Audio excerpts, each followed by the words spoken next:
Macmillan Audio presents The Russian Job, the forgotten story of how America saved the Soviet Union from ruin.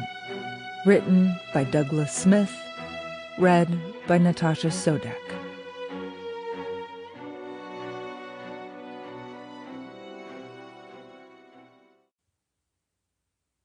It burns and scorches, the midday heat. All life here has died. In slumbering peace, the earth lies mute, guarding its secret. Not a sound, save the occasional whirlwind. A column of fire, rushing over the field, rises heavenward and vanishes like smoke. Severe and stern, the infinite sky. It's empty. The gods have all died, and are now deaf to the suffering of men. The earth's parched, no dew, no rain. Our fertile fields, vast like the sea, whose bounty once brought comfort, fill our hearts with joy no more. Death stalks the land, bringing with it endless sorrow.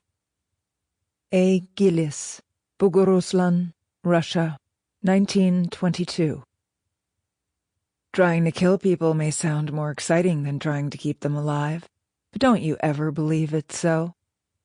George McClintock, American Relief Administration, Samara, Russia, 1922. Prologue. Mr. Wolfe's horrifying discovery. The stories began to appear in the Soviet press in the autumn of 1921, each one more gruesome than the last. There was the woman who refused to let go of her dead husband's body. "We won't give him up," she screamed, when the authorities came to take it away. "We'll eat him ourselves. He's ours." There was the cemetery where a gang of 12 ravenous men and women dug up a fresh corpse and devoured the cold flesh on the spot. There was the man captured by the police after murdering his friend, chopping off his head and selling the body at a street market to a local restaurant owner to be made into meatballs, cutlets, and hash. And then there was the desperate mother of 4 starving children, saved only by the death of their sister, aged 13, whom the woman cut up and fed to the family. The stories seemed too horrific to believe. Few could imagine a hunger capable of driving people to such acts. One man went in search of the truth. Henry Wolfe, a high school history teacher from Ohio, spent several weeks in the spring of 1922 traveling throughout Samara province, several hundred miles southeast of Moscow on the Volga River, intent on finding physical evidence of cannibalism. In the district of Melekyes, officials told him about a father who had killed and eaten his 2 little children. He confessed that their flesh had tasted sweeter than pork. Wolfe kept on searching, and eventually found the proof he had been looking for. At first glance, it appears to be an unremarkable photograph of 6 individuals in winter dress, 2 women and 4 men, their expressions blank, betraying no particular emotion.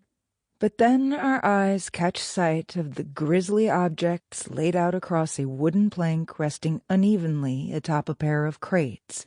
There are 2 female heads, part of a rib cage, a hand, and what appears to be the skull of a small child. The adult heads have been cracked open and the tops of the skulls pulled off. Along with the human flesh, cannibals had feasted upon the brains of their victims. Wolfe stands second from the right, surrounded by Russian interpreters and Soviet officials.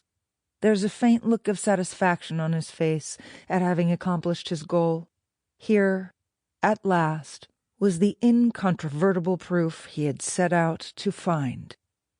Wolfe may have found the answer he had been seeking, but to us, a century later, the photograph raises a number of questions. What was Wolfe doing in Russia in the first place? What had led this young American to a remote corner of the globe, half a world away, in search of such horrors? And why would the Soviet government, the newly formed socialist state of Vladimir Lenin and... Sample complete. Ready to continue?